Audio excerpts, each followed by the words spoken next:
जरा सोचिए, आप सुबह उठें और न्यूज फ्लैश आए, असम में बाढ़ और अरुणाचल में गांव बह गए, ब्रह्मपुत्र नदी उफान पर है, लेकिन न कोई साइक्लोन आया न कोई बाढ़। तो फिर ये तबाही क्यों? क्योंकि चाइना ने एक बटन दबाया और लाखों क्यूसेक पानी इंडिया की तरफ बहा दिया। अब ये कोई इमेजिनेशन नहीं बल्कि रियल खतरा है, और इसे खुद अरुणाचल के चीफ मिनिस्टर पेमा खांडू ने वार्निंग के तौर पर बताया है। चीन अरुणाचल सीमा के पास मेगा डैम बना रहा है।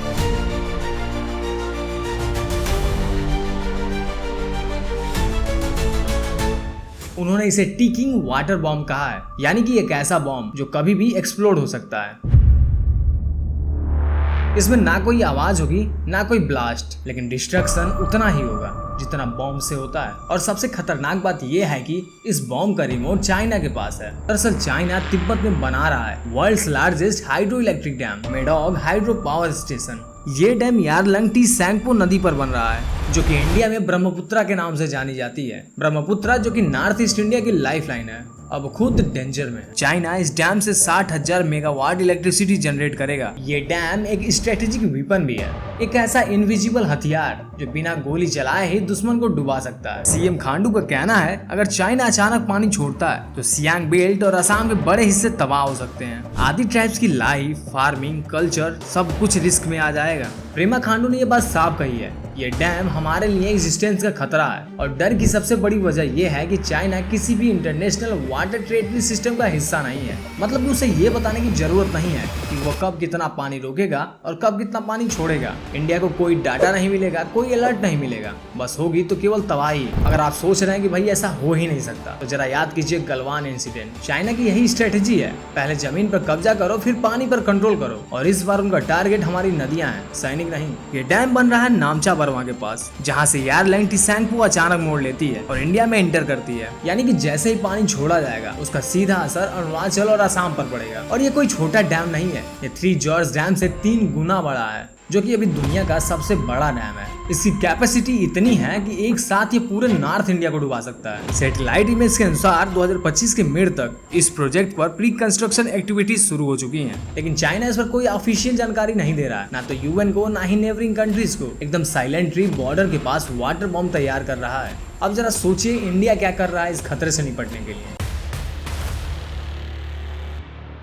अरुणाचल सरकार ने केंद्र के साथ मिलकर तैयार किया सियांग अपर मल्टीपर्पज प्रोजेक्ट। ये एक डिफेंस प्रोजेक्ट है जो 11,000 मेगावाट बिजली बनाएगा, लेकिन इसका असली काम बाढ़ को कंट्रोल करना है। अगर चाइना अचानक से पानी छोड़ता है तो ये प्रोजेक्ट उसे रेगुलेट कर सकेगा। सियांग रिवर जो ब्रह्मपुत्रा की मेन शाखा है, उसी पर ये डैम बनेगा। सीएम खांडू ने इसे इंडिया के लिए क्रूशियल बताया और कहा कि ये हमारी वाटर पॉलिसी सिक्योरिटी का हिस्सा है। लेकिन ये प्रोजेक्ट अभी भी अर्ली स्टेज पर है और खतरा आए दिन करीब आ रहा है। अरुणाचल सरकार ने भी इसके बदले में ग्राउंड लेवल पर काम करना शुरू कर दिया है। वो लोकल ट्राइब से जाकर बातचीत करना शुरू कर दिए हैं। आदि और मेंबर ट्राइबल कम्युनिटीज ने सरकार को रिटेन सपोर्ट दिया है, क्योंकि उन्हें भी इस खतरे की सच्चाई समझ आ रही है। लैंड एक्विजिशन प्रोसेस शुरू हो चुका है, लेकिन इसके बाद भी इन्वायरमेंटल क्लियरेंस जैसी कई फॉर्मेलिटीज बाकी हैं। उधर चाइना साइलेंटली अपने प्रोजेक्ट को तेजी से आगे बढ़ा रहा है और इधर हम पेपर वर्क में ही फंसे हैं। सीएम खांडू का कहना है कि अगर इस बार हम अलर्ट नहीं हुए तो फ्यूचर में पछताना पड़ेगा, क्योंकि पानी सिर्फ बहता नहीं है, तबाही भी लाता है। और ये तबाही पॉलिटिकल नहीं बल्कि फिजिकल होगी। हजारों लोगों की जान, खेत, घर, जानवर सब बह सकते हैं अगर टाइम रहते कुछ न किया गया तो। ब्रह्मपुत्रा कोई नॉर्मल नदी नहीं है, ये ग्लेशियर से निकलती है और कई देशों से होकर गुजरती है।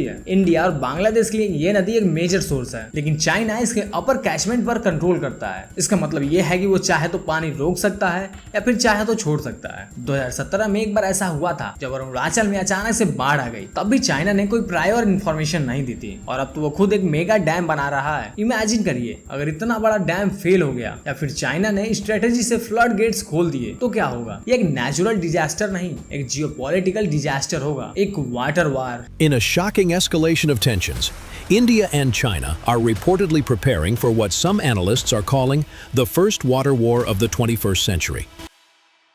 इंटरनेशनल लॉ में ऐसे प्रोजेक्ट्स के लिए गाइडलाइंस हैं कि दूसरे देश को एडवांस में बताया जाए, लेकिन चाइना इस लॉ का पार्ट ही नहीं है और इसी लूप होल का वो फायदा उठा रहा है। वो किसी को जवाब दे ही नहीं है, ना लीगली ना मोरली। इसलिए ये आज भारत के लिए बस एक इन्वायरमेंटल कंसर्न नहीं बल्कि एक नेशनल सिक्योरिटी इशू है। जब बॉर्डर पर बुलेट्स नहीं चलेंगी तब पानी का प्रेशर दिखाया जाएगा। ये प्रेशर मिलिट्री यूनिफॉर्म में नहीं, पाइपलाइन और रिवर लेवल में आएगा और तब समझ में आएगा ये डैम एक हथियार है जो बिना किसी आवाज के वार करेगा। चाइना ने पिछले कुछ सालों में कई छोटे बड़े डैम बना लिए हैं और उनमें से कई तो इंडिया के नदियों पर हैं। इससे इंडिया को ड्राई सीजन में पानी की कमी होती है और मानसून में अचानक से बाढ़ का खतरा। हाइड्रोलॉजिकल डाटा जो पहले चाइना इंडिया को देता था अब वो भी बंद कर दिया है। मतलब कि अब हमें ये भी नहीं पता चलता कि कब पानी छोड़ा गया है या फिर कब आ सकता है। यानी कि वार्निंग सिस्टम भी चीन के ही कंट्रोल में है और हमें बस नुकसान झेलना पड़ता है। जब तक हमारे पास खुद का रियल टाइम मॉनिटरिंग सिस्टम नहीं होगा हम ब्लाइंड ही रहेंगे। और युद्ध सिर्फ हथियारों से ही नहीं, इंफॉर्मेशन से भी लड़े जाते हैं। इंडियन आर्म फोर्सेस ने भी इस इशू को गंभीरता से लेना शुरू कर दिया है। बॉर्डर रोड ऑर्गेनाइजेशन और ITBP जैसे संस्थान अब रिवर मॉनिटरिंग में भी ट्रेंड हो रहे हैं। सैटेलाइट सर्विलांस, ड्रोन मैपिंग और AI based flood prediction tools पर काम शुरू हो चुका है। लेकिन ग्राउंड रियलिटी यह है कि टेक्नोलॉजी की स्पीड चाइना के कंस्ट्रक्शन से पीछे है। हमें चाहिए instant response system, automated flood gates और dam to dam coordination protocol, क्योंकि अगली लड़ाई शायद किसी बॉर्डर पोस्ट पर नहीं बल्कि किसी रिजर्वियर गेट पर लड़ी जाएगी और वहाँ जीत उसी की होगी जिसके पास रियल टाइम डिसीजन सिस्टम होगा। वाटर को नया वीपन कहा जा रहा है और मेगा डैम उसका पहला प्रैक्टिकल एग्जांपल है। कोल्ड वॉर में जहां न्यूक्लियर थ्रेट होता था अब साउथ एशिया में वाटर थ्रेट दिख रहा है। हम सिर्फ मिलिट्री से सुरक्षा नहीं चाहते,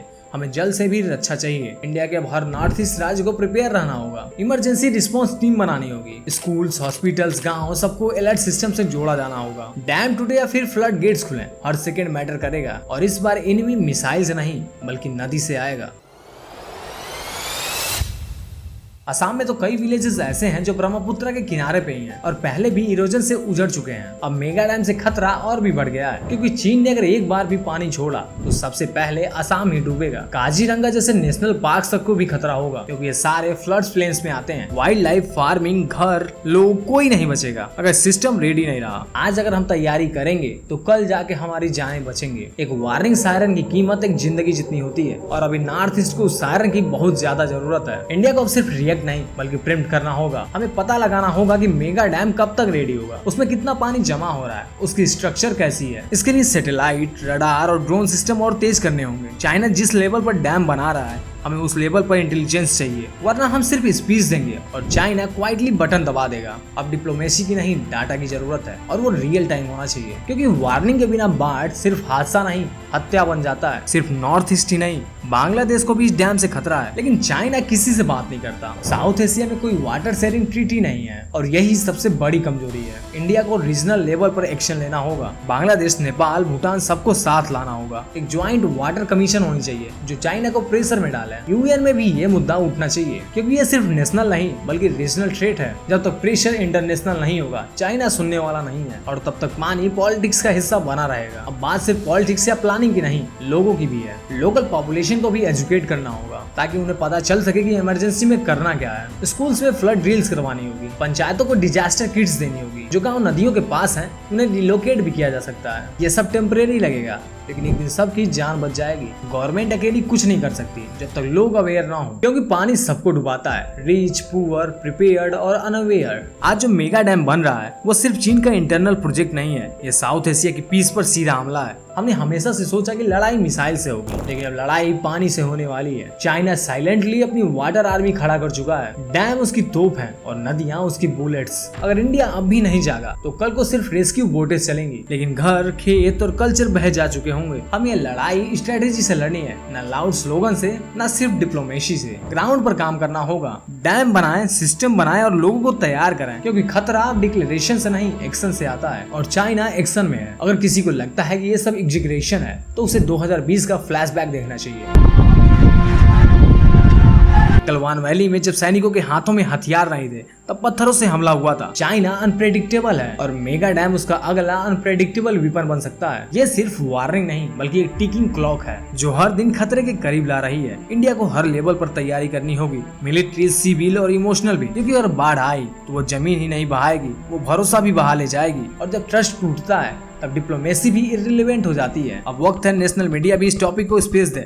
ये सिर्फ नॉर्थ ईस्ट का इशू नहीं है, ये पूरे देश का इशू है। अगर ब्रह्मपुत्रा डूबती है तो इसका रिपल इफेक्ट पूरे देश में पड़ेगा। फूड सप्लाई, इकोनॉमी, इकोलॉजी सब पर असर होगा। इसलिए हमें ब्रेकिंग न्यूज से हटकर बिल्डिंग अवेयरनेस पे फोकस करना होगा। जो डैम अभी रिमोट एरिया में बन रहा है वो कल के आपके शहर के हालात बदल सकते हैं। इसलिए ये हर इंडियन का मामला है और अब चुप रहना ऑप्शन नहीं है। कभी हमने सोचा था कि हिमालय हमें प्रोटेक्ट करता है, लेकिन अब वहीं से खतरा आ रहा है। तिब्बत जो कि स्पिरिचुअल जगह मानी जाती थी, अब चाइनीज कंट्रोल में एक मिलिट्री जोन बन चुका है। चाइना ने वहाँ पे अपनी आर्मी बैठा दी है और अब तो डैम भी बना रहा है, यानी कि हर एंगल से प्रेशर तैयार है। इंडिया को अब सिर्फ नीचे से नहीं ऊपर से भी अटैक का रिस्क है। इसलिए हिमालय के आसपास हर एक्टिविटी पर नजर रखनी होगी। सैटेलाइट, रडार और इंटेलिजेंस के साथ साथ ग्राउंड लेवल कॉन्टैक्ट्स भी बनाए जाएं, ताकि आने वाला खतरा रडार पर भी दिखे और रिपोर्ट में भी। अंत में सिर्फ एक सवाल, क्या हम तैयार हैं? क्योंकि मेगा डैम सिर्फ एक स्ट्रक्चर नहीं है, वो फ्यूचर का बैटलफील्ड है। वो हमें टेस्ट करेगा, हमारी टेक्नोलॉजी, हमारी डिप्लोमेसी और हमारी यूनिटी को। इस बार जंग पानी से लड़ी जाएगी और जीत उसी की होगी जो पहले से अलर्ट होगा। अब फैसला हमारे हाथ में है, डर कर बैठना है या फिर तैयारी करनी है। क्योंकि पानी में डूबने वालों के लिए सिर्फ लाइफ जैकेट नहीं, फॉरसाइट भी चाहिए। और शायद ये वीडियो वही फॉरसाइट बन जाए जिसकी सबसे ज्यादा जरूरत है। वेल दोस्तों, आपको क्या लगता है गवर्नमेंट को किस तरह से तैयारी करनी चाहिए? कौन कौन से इंपॉर्टेंट स्टेप गवर्नमेंट ले सकती है? और आपको क्या लगता है कि चाइना पानी के थ्रू अटैक करेगा या सिर्फ ये बात एक कहने को ही है? कमेंट में आप अपनी राय जरूर बताइएगा। और हाँ, अगर आपको लगता है कि गवर्नमेंट को इसके बारे में बात करनी चाहिए तो इस वीडियो को अधिक से अधिक शेयर कीजिए, ताकि ज्यादा से ज्यादा लोग इसके बारे में जान सकें और अलर्ट हो सकें। अगर वीडियो अच्छी लगी तो वीडियो को लाइक कीजिए और चैनल को सब्सक्राइब कर लीजिए। हर रोज आपको ऐसी वीडियोस यहाँ पे मिलेंगी।